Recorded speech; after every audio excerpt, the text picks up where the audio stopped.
பொதுவாக ஒரு சம்பவம் நடந்தால் அது சமுதாயத்துக்கு வெறும் செய்தி. ஆனால் எங்களுக்கு அது யுத்தம்.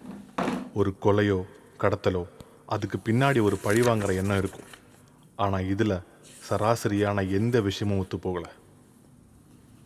ஏன் இது இப்படி நடந்திருக்கக்கூடாது? ஏன் இதை இவன் செஞ்சுருக்கக்கூடாது? இப்படி ஒரு சந்தேகம் கூட வராத அளவுக்கு இருந்துச்சு.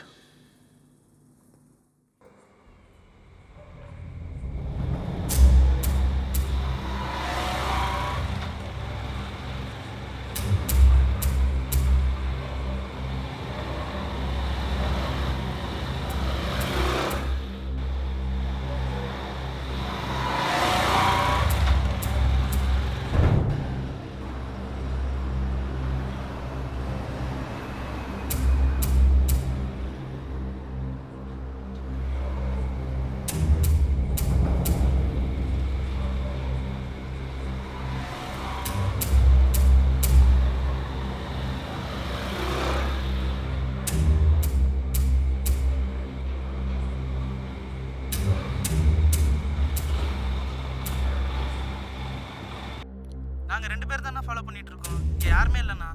சரி நீங்கள் வாங்கடா பார்த்துக்கலாம். கிளம்புடா.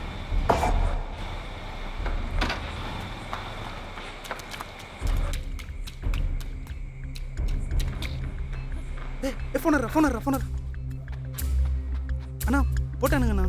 அங்கே யாராவது இருக்காங்களா? இங்கே யாருமே இல்லைண்ணா. நீங்கள் ஃபஸ்ட் அந்த இடத்துல காலி பண்ணுங்கடா. கிளம்புடா டி. வண்டி எடுத்துரு.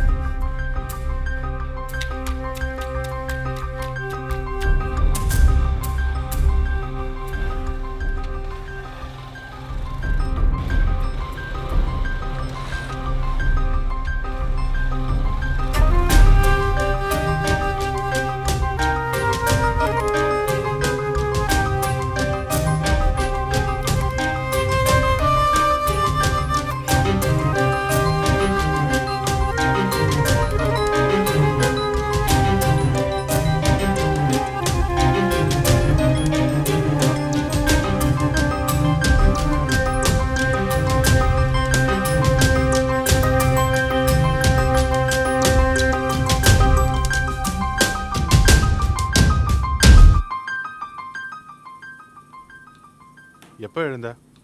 தூங்கினா தானே. என்னடா ஆச்சு? நீ எப்போ வந்த நைட்டு? அவளை பார்த்துட்டு வர லேட் ஆயிடுச்சு.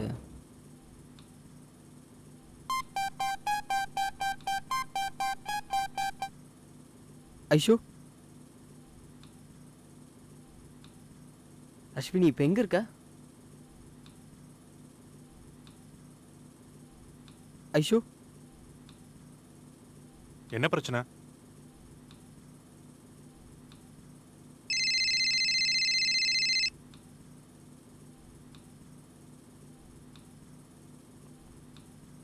மினிட்ஸ். நீ முதல்ல ரெஸ்ட் ஏறா, நான் போயிட்டு வந்துடுறேன். சரிண்ணா.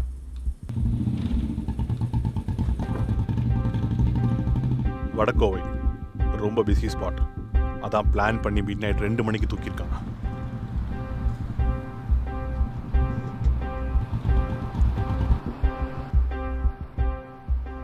இங்கே நீங்கள் எத்தனை மணி வரைக்கும் கடை வச்சுருப்பீங்க? நேற்று காலையில் அந்த கொலை பற்றி ஏதாவது தெரியுமா? அது சரி, டியூட்டியில் இருந்த போலீஸை நொண்டிசாக்கு சொல்லும்போது இவர் இப்படி சொல்கிறதுல ஆச்சரியமே இல்லை. சம்பவம் நடந்து முழுசாக 24 மணி நேரம் ஆகுது. இந்த கேஸ் இன்னும் ஒரு ஸ்டெப் கூட முன்னாடி போகல.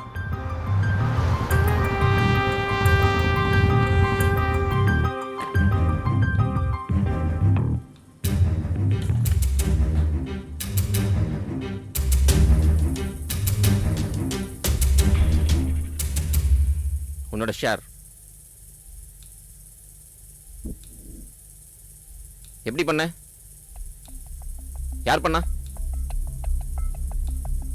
நெக்ஸ்ட் யாரு, எவ்வளோ ஷேர், டெக்ஸ்ட் மீ. பாய். அண்ணா இவன் யாருன்னே தெரிலண்ணா. நாம் இவனை ஃபாலோ பண்ணணும்னு நினச்சா இவன் நமக்கு தெரியாமல் நம்மளே ஃபாலோ பண்ணுறான்னா. தெரியாமலா போகுது?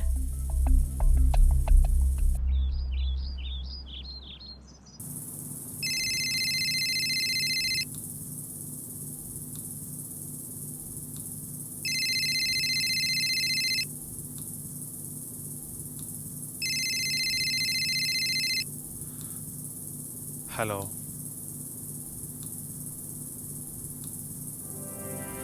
என்ன சொல்றீங்க? எங்க?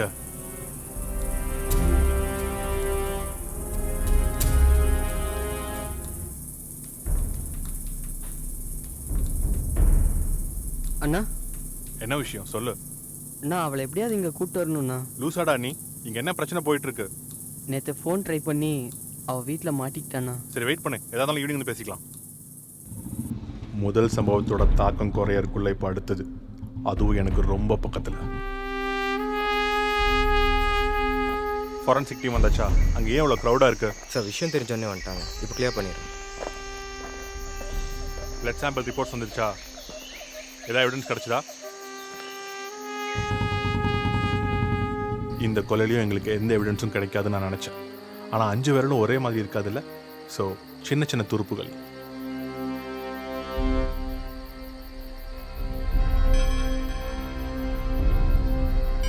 இதுக்கெல்லாம் மேலே இங்கே கொலை நடந்த டைமில் ஃபஸ்ட்டு கொலை நடந்த இடத்துல ஒருத்தனை அரெஸ்ட் பண்ணியிருக்கிறதா இன்ஃபர்மேஷன் வந்துச்சு. அண்ட் அந்த கொலைக்கு சம்மந்தப்பட்ட கத்தி அவன் கையில் இருந்திருக்கு. சார் அந்த ஃபைல் உங்கள் டேபிள் இருக்குது சார். ஓகே, அந்த சஸ்பெக்ட் இப்போ எங்கே இருக்கான்? சார் அவனை ஹாஸ்பிட்டல் அட்மிட் பண்ணியிருக்காங்க. அவனை நான் மீட் பண்ணும், போய் கூட்டிகிட்டு வாங்க.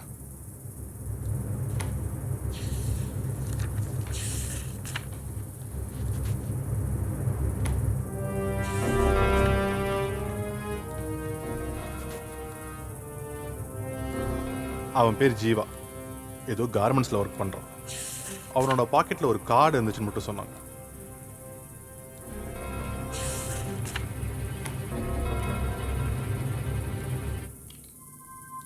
ஒரு கொலையை எல்லாரும் நம்ம பார்க்குற பார்வையில் பார்க்க மாட்டாங்க. உதாரணத்துக்கு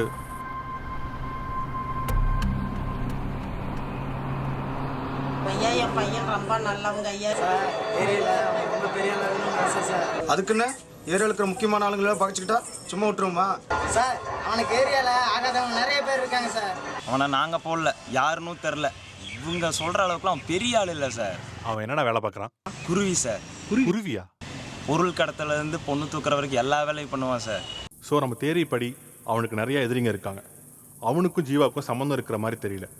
ஒருவேளை அவன் சொன்ன மாதிரி கொலையை பண்ணலனா அப்போ இதை பண்ணது யாரா இருக்கும்? உன்னோட ஷேர். ஆமாம், இதெல்லாம் நீங்களே பண்ணுறீங்களா இல்லை தனியாக ஆள் வச்சு பண்ணுறீங்களா? உன்னை செய்ய வேண்டிய சுச்சுவேஷன் வந்தால் உனக்கே தெரியும். டேய் சும்மாரா. நெக்ஸ்ட் ப்ராஜெக்ட்டு ரொம்ப பெரிய ஆள். அதை மட்டும் கரெக்டாக முடிச்சிட்டிங்கன்னா நம்ம 2 பேர் லைஃப்லேயே செட்டில் ஆகிடலாம். ஃபோட்டோ, அவனுடைய அட்ரஸ், அவனுடைய டெய்லி ஆக்டிவிட்டீஸ், மற்ற டீட்டெயில்ஸ் இன்னைக்கு ஈவினிங்குள்ளே வந்து சேரும். இந்த குழப்பத்தில் முக்கில் அவன் 4 வருஷமாக ஒரு பொண்ணை லவ் பண்ணுறான். அவள் பேர் அஸ்வினி. அவள் வீட்டுக்கு அந்த விஷயம் தெரிஞ்சு அவளை ஒரு நாள் என்னை பார்க்க கூட்டிகிட்டு வந்தான். அஸ்வினி ரைட்? ஆமாம் சார். சாரா? சார் அதை விடு, வீட்டில் என்ன சொல்கிறாங்க? நான் வீட்டை விட்டு வெளியே வந்துடலான் இருக்கேன்.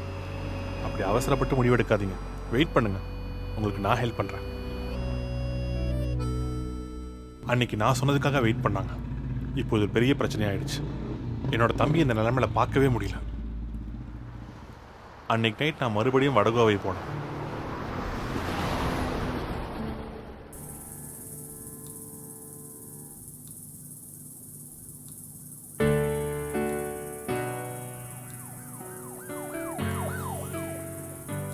நீ ஒன்றும் கவலைப்படாத, அண்ணா கிட்ட நான் பேசுகிறேன்.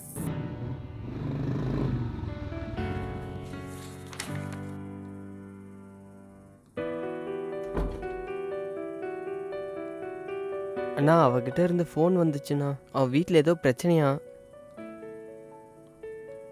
இப்போ என்ன பண்ணுறதுனே தெரிலண்ணா. அவளை கூட்டிட்டு நீ ஊருக்கு கிளம்பு, அன்னைக்கிட்ட நான் பேசிக்கிறேன். ஒரு நிமிஷம் இரு. போய் டிக்கெட் புக் பண்ணு, ஈவினிங் ஊருக்கு கிளம்பு. நான் இருக்கேன், என்ன பிரச்சனைனாலும் நான் பார்த்துக்கிறேன். எதாக இருந்தாலும் ஃபோன் பண்ணு. ஓகே, கிளம்பு. அன்னைக்கு ஈவினிங் அவங்க 2 பேரும் எந்த பிரச்சனையும் இல்லாமல் போயிடணும்னு தோணுச்சு.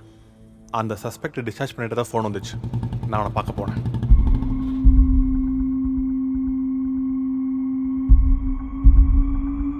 என்னையா ஏதாவது சொன்னானா? இல்லை சார். எதுக்கு அவனை ஹாஸ்பிட்டல் அட்மிட் பண்ணாங்க? அவனை அரெஸ்ட் பண்ணும்போது ஏதோ பிரம்ம பிடிச்ச மாதிரி இருந்தான்னு சொன்னாங்க சார். டாக்டர் என்ன சொன்னார்? என்னன்னு தெரில, பட் இப்போ நார்மல் ஆயிட்டான்னு சொன்னார் சார்.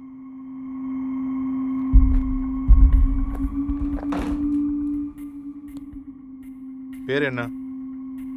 ஜீவா சார். எந்த ஏரியா? ரத்னபுரி சார். ரத்னபுரியில் செக்கான் தோட்டம். என்ன வேலை பார்க்குற?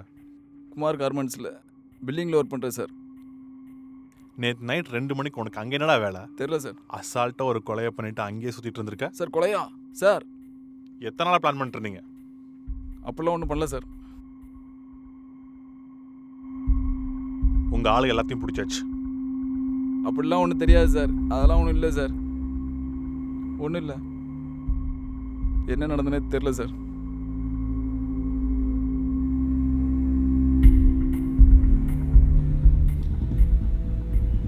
அவன் பொய் சொல்கிற மாதிரி தெரியல. அரெஸ்ட் பண்ணும்போது அவன் கண்ட்ரோல்லே இல்லைன்னு சொன்னான். இதில் வேறு ஏதோ பெரிய விஷயம் அடங்கியிருக்குன்னு நான் நினச்சேன். இதில் ஹெல்ப் கேட்க என்னோட ஃப்ரெண்டை பர்சனலாக மீட் பண்ண போனேன். சாரிடா, லேட் ஆயிடுச்சு. முதல்ல இதை பாரு. 2 நாளைக்கு முன்னாடி ஒரு கொலை நடந்துச்சு. அந்த கொலையோட சஸ்பெக்டை அதே இடத்துல அரெஸ்ட் பண்ணுறோம். கேட்டால் நான் பண்ணலன்றான். அவன் சொல்கிறத பார்த்தா பொய் சொல்கிற மாதிரியும் தெரியல. I think is mentally disturb. Suspect இப்போ எங்கே இருக்கான்? என்னோட கஸ்டடியில் தான் இருக்கான். அதுக்கப்புறம் அவனை பார்க்கணுன்னு பாபு கேட்டான். அதுக்கு அரேஞ்ச் பண்ணிவிட்டு நான் வீட்டுக்கு போனேன். வீட்டுக்கு போனதும் என் தம்பிக்கு நான் ஃபோன் பண்ணேன். பட் ஸ்விட்ச் ஆஃப். என்ன ஆச்சுன்னே தெரியல.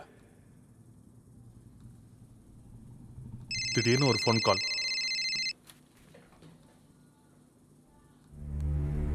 என்ன சொல்றீங்க?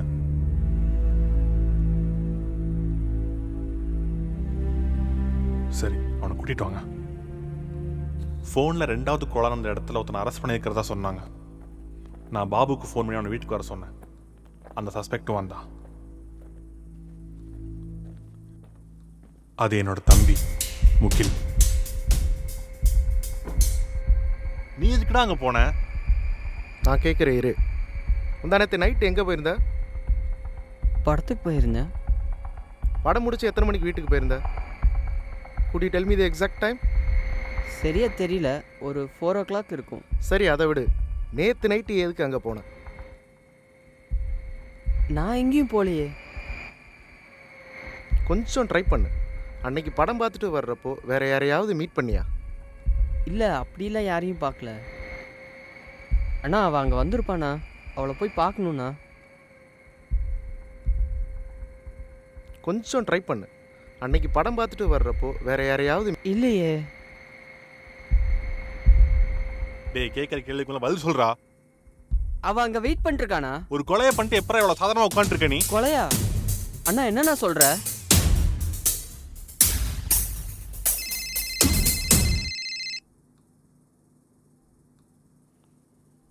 ஹலோ, எங்க? எப்போ? சரி, சுற்றி வாட்ச் பண்ணுங்க. 3rd மர்டர் நடந்துச்சு. அவனோட பாக்கெட்டில் ஒரு கார்டு இருந்துச்சுன்னு மட்டும் சொன்னாங்க. அவன்கிட்ட அந்த கார்டு இருக்கான்னு நான் பார்த்தேன். இருந்துச்சு. அதுக்கப்புறம் இந்த கேஸோட ஃபர்ஸ்ட் க்ளூ ஒரு பேட்டர்னை நாங்கள் கண்டுபிடிச்சோம். I think it's like a pattern. First கொலையோட சஸ்பெக்ட் அடுத்த நாள் அதே இடத்துல கிடைக்கிறான். அடுத்த கொலையோட சஸ்பெக்ட் இப்போது இவன். If my guess is correct, நாளைக்கு இதே இடத்துல 3rd சஸ்பெக்ட் கிடப்பான். வேற வழியே இல்லாமல் என்னோட தம்பி நான் அரெஸ்ட் பண்ண வேண்டியதாக போச்சு. அந்த பொண்ணு வேற அவனுக்காக வெயிட் பண்ணுறேன்னு சொன்னான். அவளுக்கு என்னாச்சுன்னே தெரியல. அவனை வெளியே கொண்டு வர என்ன வேணா பண்ணலான்னு தோணுச்சு. அப்போ ஒரு ஃபோன் கால். யார் பேசுறது? It's just a beginning. ஆனால் யாருக்கோ தேவைப்படுற ஒருத்தனை, அவனுக்கு யாருன்னே தெரியாத ஒருத்தன் அவனுக்கே தெரியாமல் கொலை பண்ணால் எப்படி இருக்கும்? இது வரைக்கும் நீ யார் கூட விளையாடுறேன்னு தெரியாமல் விளையாடின விளையாட்டை இப்போ யார் கூட விளையாடுறேன்னு தெரிஞ்சே விளையாட போகிறேன். யாரா நீ? இது வரைக்கும் 2 கார்டு கொடுத்துருப்பேனே உனக்கு. Let's begin the play police.